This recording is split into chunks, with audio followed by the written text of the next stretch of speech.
Hey everyone, it's your boy Vigilante. This evening I watched a movie called Highlander from I think it was 1986, and it had Sean Connery and some other Scottish dude that I've never heard of before. Um, and then it also had the I don't know what his name is, but he's the voice actor for Lex Luthor from the Superman animated show from the 90s.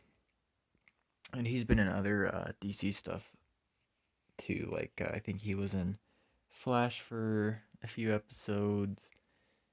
Um, anyway, it was it was an interesting movie. It's like this dude was part of this immortal group of people who can't be killed and are immortal. The only way they can be killed is by chopping their heads off.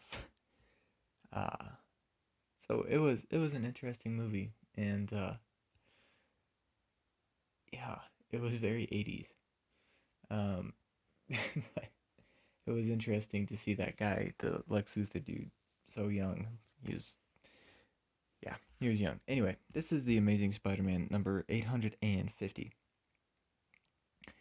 Um, According to the legacy numbering, for the current run, it's issue 49.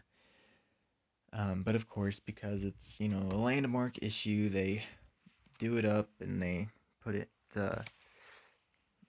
make it oversized, put it in a square bound um, cover, nice Chadwick Boseman tribute on the back. Um, and they do 50 variant covers. And that's pretty standard in today's comic book market for any kind of. It seems like every. Um, what is that? Div- Dividend of 25, multiplier of 25. There's like an anniversary issue. So 25 and then 50 and then issue 75 and then 100 and then 150, 200. Anyways, it seems like comics these days are always doing those type of anniversary celebrations. And I mean, obviously, it's to try and get people to buy the books. Um, and I mean, it's not all bad. It's like it can be a good spot for people to jump onto a series, I guess. And that's kind of what I'm hoping with this, because I got issue one, um, whenever that came out. I don't know, 2 years ago. And then I read the second issue, and then I dropped it because it seemed pretty boring. Um, and I just was not really wanting to support Nick Spencer because of all the crap that he did with Secret Empire and all the political stuff he said. Um, but I wanted to get The Amazing Spider-Man 850, and I do want to. I think I will start picking this series up because Patrick Gleason, who, well, here we go. That's Patrick Gleason right there. um, Patrick Gleason was on Peter J. Tomasi. He was the artist for a lot of Peter J. Tomasi's Superman run. Actually, I think he was the artist for pretty much all of it, um, along with Doug Mankey and Jorge Jimenez. Uh, so anyway, he's coming over to The Amazing Spider-Man, which will be interesting. I don't know if he's still doing stuff at DC, but he's coming over to Marvel and going to be drawing Spider-Man, and I'm definitely interested in seeing that art, even if the story isn't super great. I think the art should still be pretty good. So I don't know anything that was going on previously to this, just besides their little rundown that they do. And I mean, that was enough, I guess, to get me caught up. Um, Previously, yada yada yada. There's this villain called Sun Eater who absorbs villains' powers, and and Norman Osborn is involved somehow. I don't know how he's involved with Sin Eater per se. Um, but anyway, it starts off with Spider-Man fighting a bunch of Sin Eater's goons. Um, and then while that's going on, Norman Osborn is in his lab. Um, and he's getting his Green Goblin costume. He's getting on the glider. He takes I guess first he takes the serum, and then he does all that. And then on this nice big splash page, it shows Spider-Man and Green Goblin working together. Yeah, the return of the Green Goblin, Chapter 1, Unstoppable. So for a lot of this, Spider-Man is having like this internal dialogue about his conflict about having to work with Green Goblin to stop Sin Eater, because after all, Green Goblin has killed a lot of people that Peter cares about, and so he's having that internal conflict. And I mean, Ryan Ottley on art, that looks pretty cool right there. That does look pretty cool. And I said this way back when on issue like 1 or 2. It reminds me of the Spectacular Spider-Man animated TV show. But unfortunately, Nick Spencer's writing it's not, I don't know. It's too blah and bland for this type of art, and it makes this really weird mesh when you have like this very animated, almost cartoon looking art, which would work if there was a different writer that was writing the story more, like writing the story similar to the art, in conjunction with this art, and it was a more fun type story, not so bland and more serious. So you know, it's hard to take the book seriously. Like you can tell Nick Spencer wants you to take this seriously, but then with Ryan Ottley's art, it just I'm not taking it seriously. Sorry. And then there's this weird bit with like the other spider people. I think they're all from this multiverse, but I honestly don't know.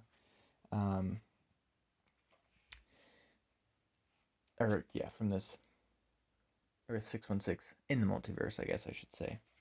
And they're somehow watching this battle through some spider sidekick shenanigans. Oh, and here's Sin Eater, by the way, who, I guess, yeah, he was here too. Apparently he just killed Juggernaut and is absorbing his power.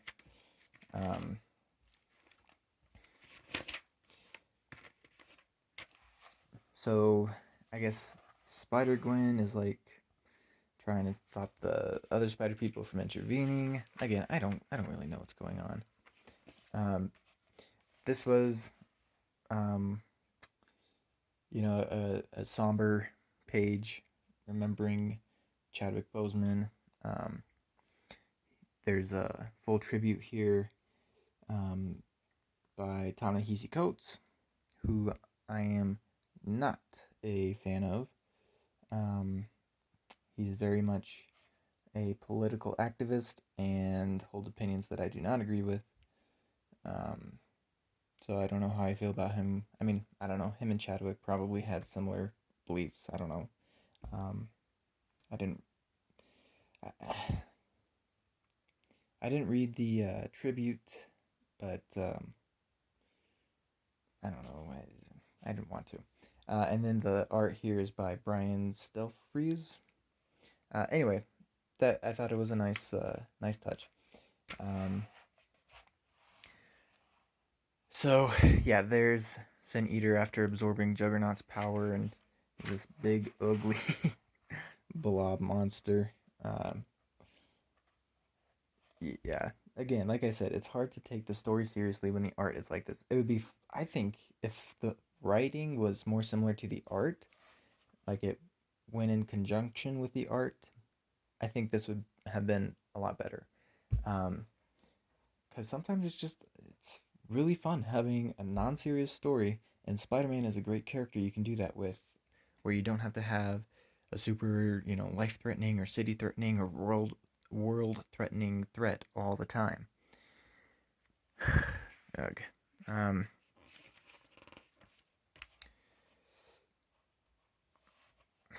so yeah, Green Goblin and Spider-Man try to fight him, but of course he's got Juggernaut's powers, so that's not really gonna work. So what they end up doing is luring Juggernaut down to this um, to Green Goblin's basement, I guess, because they're at the Ravencroft building, and Norman Osborn has been building like a secret lair underneath um, that building. Let's see, another good panel with or page with Green Goblin and Spider Man. It's really cool when you can see the scales on Green Goblin's costume. I like that. Uh, I like that style of drawing it. Um, so we get more spider people, and they're really just talking at this point. Um,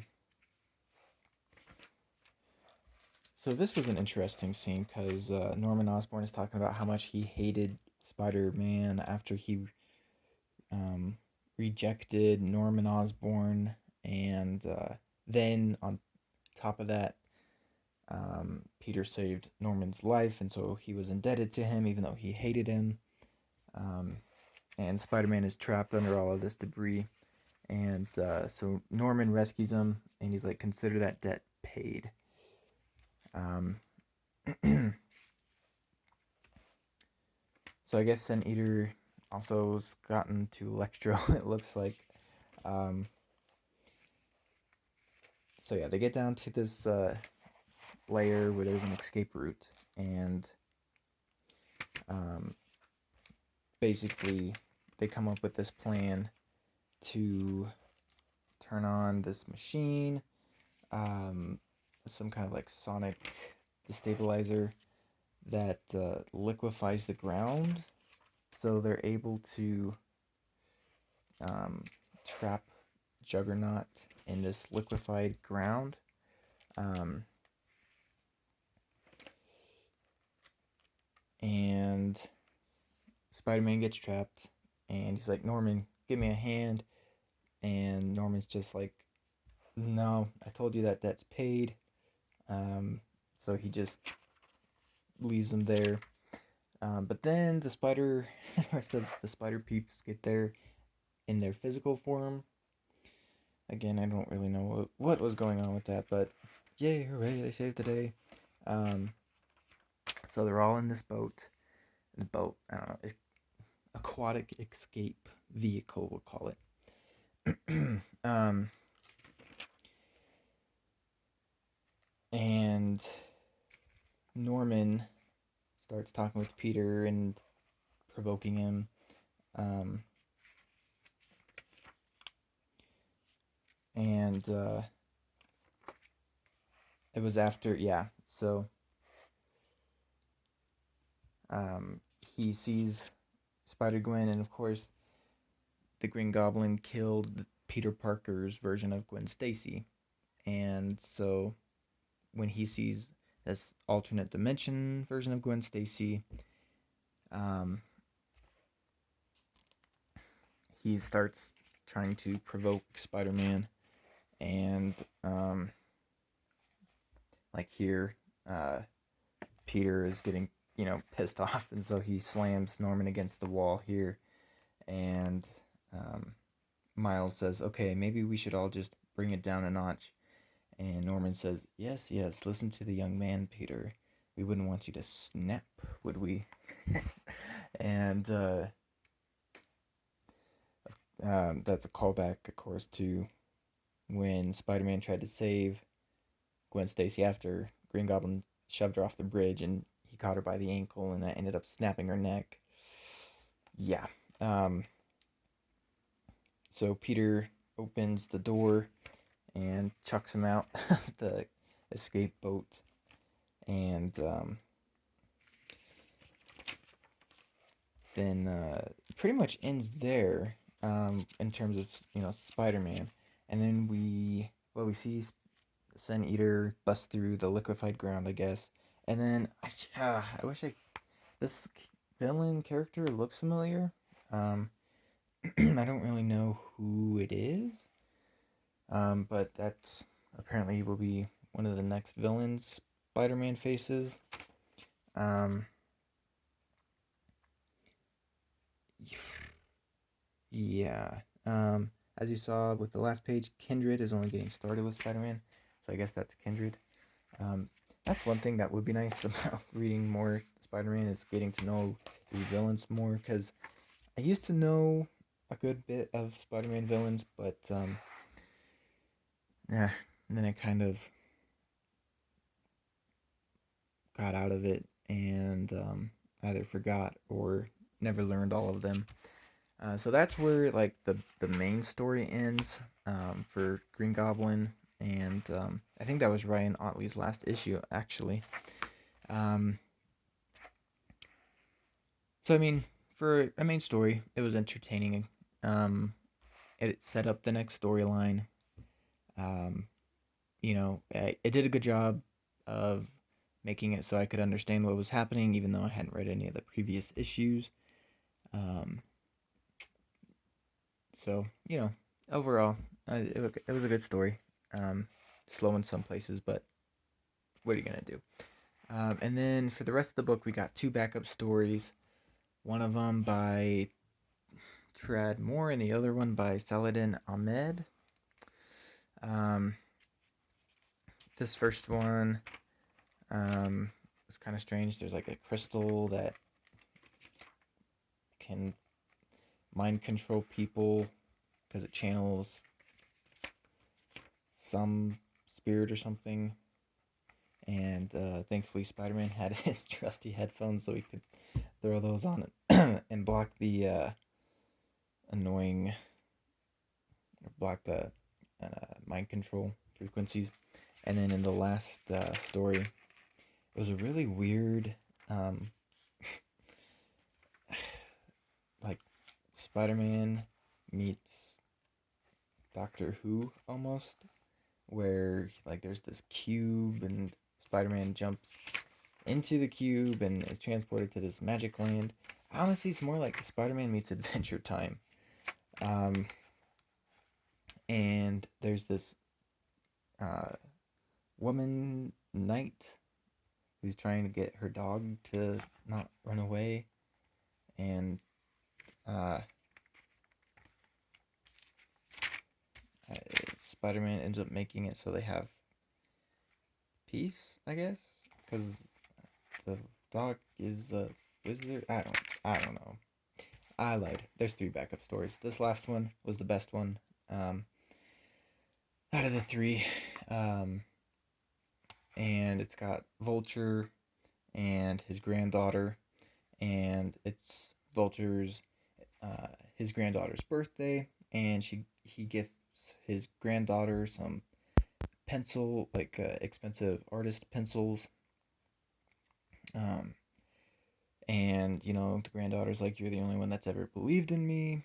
Um, and the Vulture's like, "Of course, I know a good artist when I see one." Yada yada yada. And then Spider-Man swings by, and Vulture's like, "Ah, crap. Spider-Man is always after me. He won't ever leave me alone." Um, and the granddaughter's like, "No, I'm, you know, I don't want you to live in fear anymore.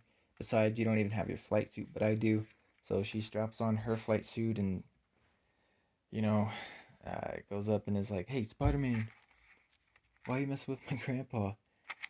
And she shoots these like tranquilizer darts.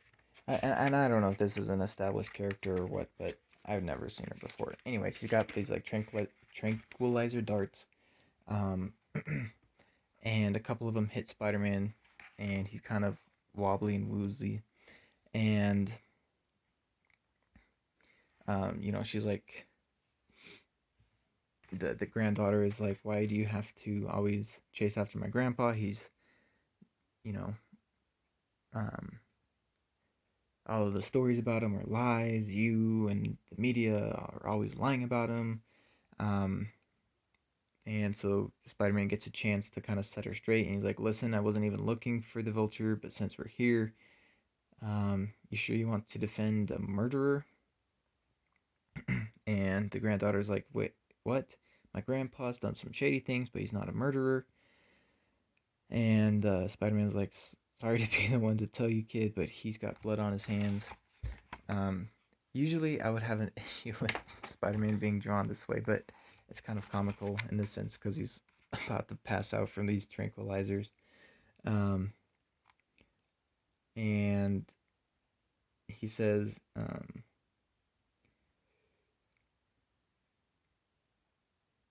would have been more if I hadn't stopped him a few times. The things I've seen him do with my own eyes. He might be your grandpa, but Adrian Toombs is bad news. You don't believe me? Google Vulture and Nathan Lubinsky or the Gibbon. Meanwhile, I'm gonna take a nap. Please don't beat me up while I'm asleep, okay? And then he just passes out. I thought that was pretty funny. So there's really no resolution here, but she's like, the courts, the news. He always said they were lying, but maybe I've been lying to myself. And then she just flies off. Um, So I mean, it was kind of an interesting character moment, I guess. I don't know anything about this character, but maybe we'll see more of her in later issues. And if nothing else, it was a good comedic spin for Spider-Man, and you also, it's like, you know, don't believe everything your heroes tell you, basically. Um, so that was Amazing Spider-Man 850. Shoot, I was hoping to get that review done in like 10 minutes, but took 22 minutes. Anyway, hope you guys enjoyed. For $10, I mean, if you're a Spider-Man fan, you're probably getting this already. If you're just an average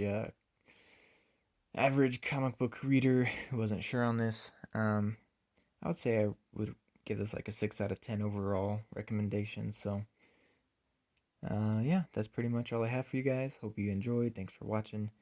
See you guys in the next video, and happy Columbus Day.